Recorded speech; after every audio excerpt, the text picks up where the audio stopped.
So it's Mark Hubbard here with OnMarket with Adam Carpenter, the proprietor and founder of Prohibition Liquor, where we've just completed a successful crowdsourced funding share offer. And Adam, that was the very first craft beverage that raised money by this means in South Australia. Well done. So not only are you a pioneer, but you also did a very successful one. Thanks, Mark. Yeah, no, really very exciting times for us here. Great. So the first thing that we're interested in is why were you looking to raise capital, and what brought you to choose a crowdsourced funding campaign as the means to make your share offer? Yeah, yeah, Mark, I think every company comes to a point where you've got ambitious growth goals, and it is often capital that is the one thing that limits that ability to deliver on those growth goals. So we were certainly at that point with the company where we needed to bring capital in.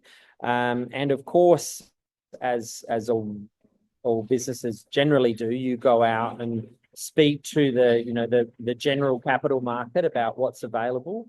And for us, we definitely had interest from private investors and from sophisticated investment.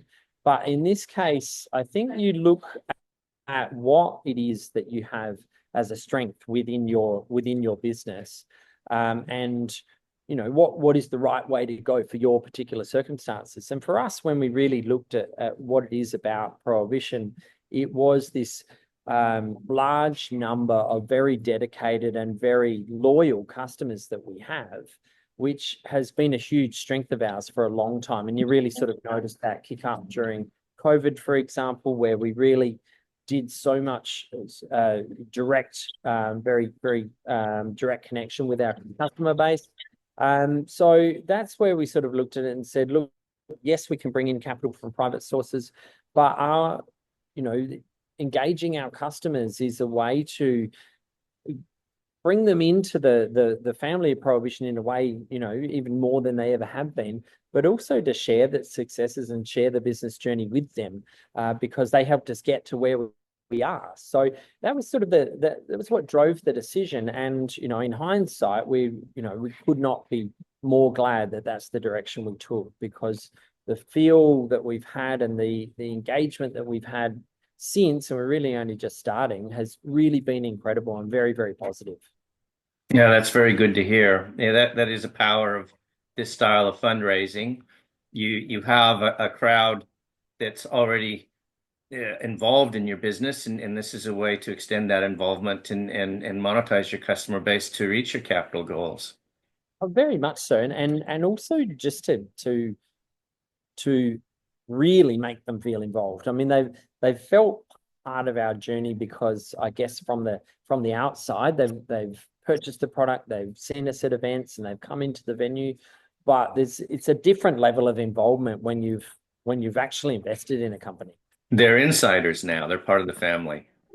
Yeah, yeah, very much so. That's fantastic.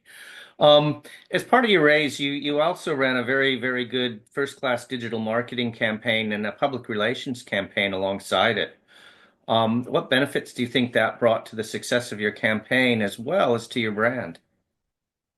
Yeah, look, I think, Mark, looking back, and we sort of established this from the outset that this campaign wasn't going to be delivered with just one part of the communication suite doing all the work. It really had to be a very holistic campaign, and more than ever, we engaged PR.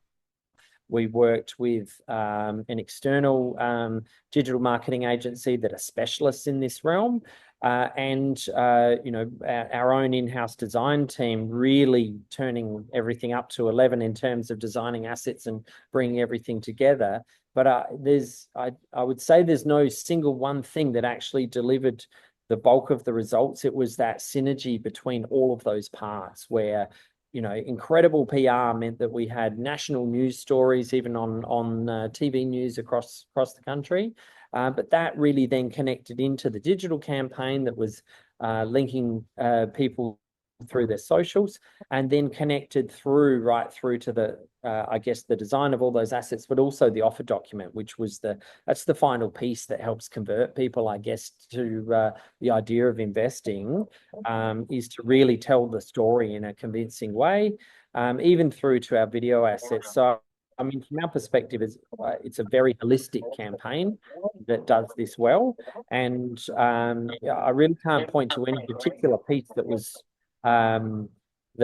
the strongest, because they were all, in our case, luckily, really, really strong, and they work together in synergy. Yeah, well, I must say you have a compelling story to tell. You have a beautiful business that resonates well in the assets that you created to show people what you're doing there. And I guess being able to distribute that message in the means that you did was quite good. Yeah, and just sort of, I think, our PR person, Drew Lambert, really got his head inside what makes people want to invest in a company like ours. So really, this notion of staying fiercely independent was a really strong sort of story with. And then the guys at Jigsaw were great in terms of digital, to sort of know how and when to sort of hit the digital side of things.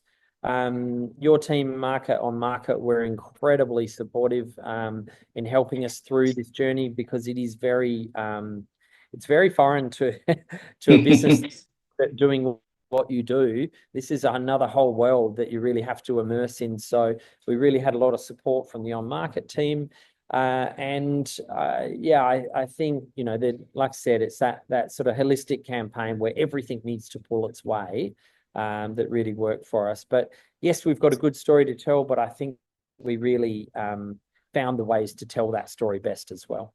Yeah. And that kind of leads into the next question, of how you look at parts of the business that aren't core to your business. How do you raise capital? What does that look like? How does that process work? So what kind of lessons did you learn from running a share offer through the crowdsourced funding? Yeah, look, I think the notion of, and I think people had said it to us in the lead up to running the campaign, is that it is all consuming. It's sort of, you need to throw everything into it. You need to commit a lot of time to it. You need to make sure that you've sort of put everything on hold for a period of time to really commit to doing this well. And I think it's one of those things in hindsight now that it's 100% or not at all. You've got to get the timing right for when you can commit to it, and then 100% commit to it, because there's a lot to do.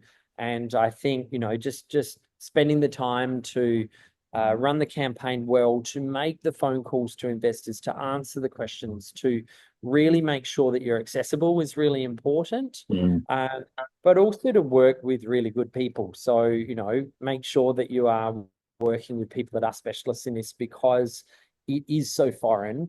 And it is such a world of its own that, we've worked with some specialists here that we may never cross over with again, because they are true specialists in this field, like yourselves, for example.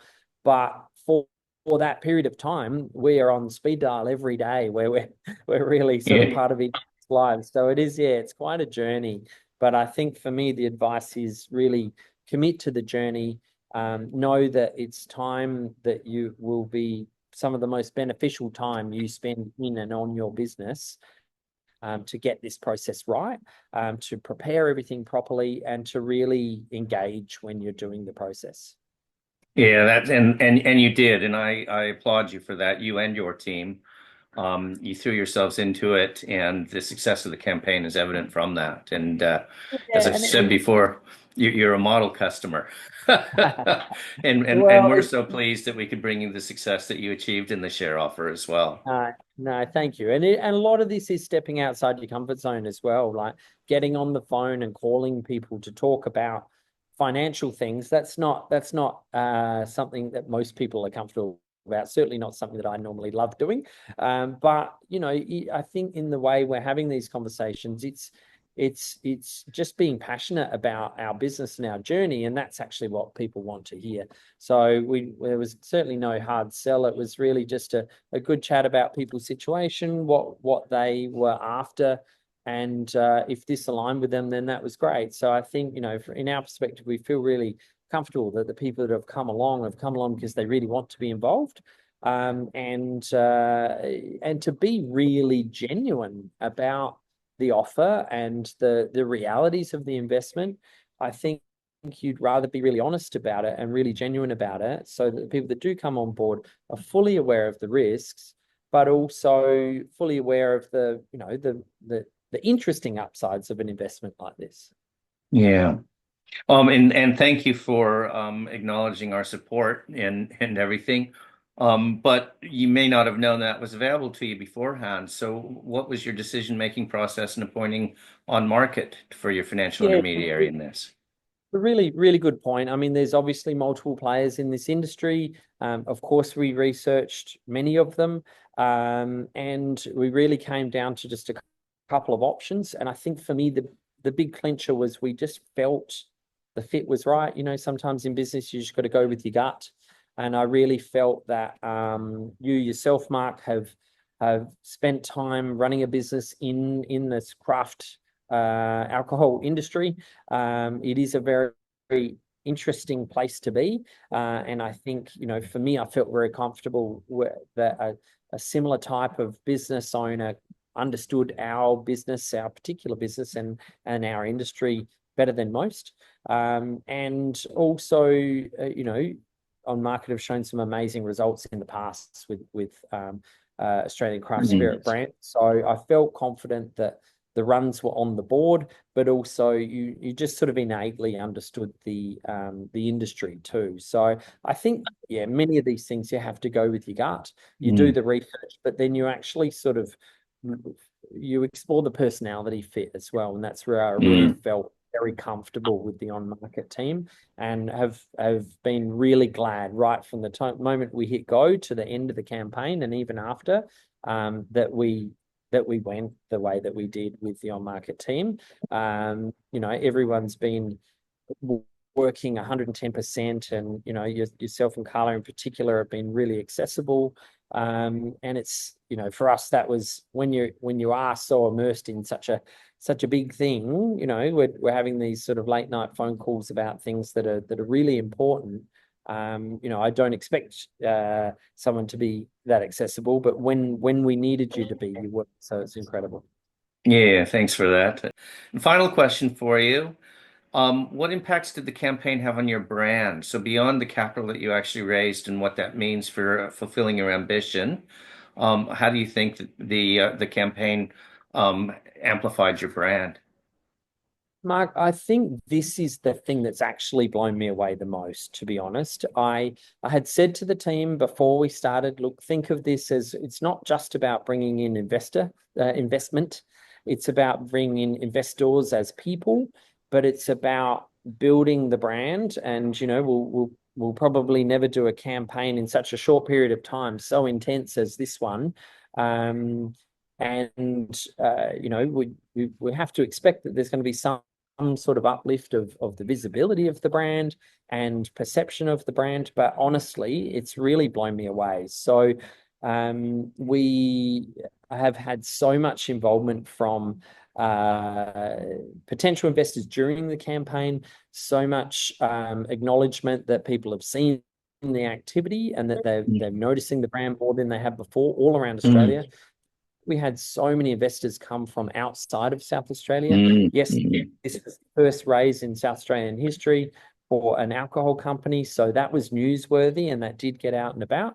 But we actually had more interest and investment from Sydney, for example, than we did from Adelaide, and that's huge growth of visibility of the brand. And then not we've had, even before the close off of the campaign, we've had people come into our venue and say, we're investors. We just want to come in and, immerse ourselves in the brand and coming in for a drink. But I've had now multiple people fly from overseas to catch up with us. So, I was in Canberra for a conference on Monday last week. and an investor had flown from New Zealand to come to the conference to learn more about our industry, and he was from banking. So that was amazing. We got to hang out with him. We got to answer questions and share information with him. And then we had someone fly from Singapore just on the weekend just gone to come to the venue here and spend some time with us, which was amazing. And also, just our local audience. I mean, if I'm at an event, people are coming up to me and saying, "I've come on board as an investor," and regardless of the investment size, they're really, really proud, and we're really stoked to have them. So I think, we thought we might have some of this sort of uplift of energy and excitement around the brand and visibility, but it's been way and above what we expected.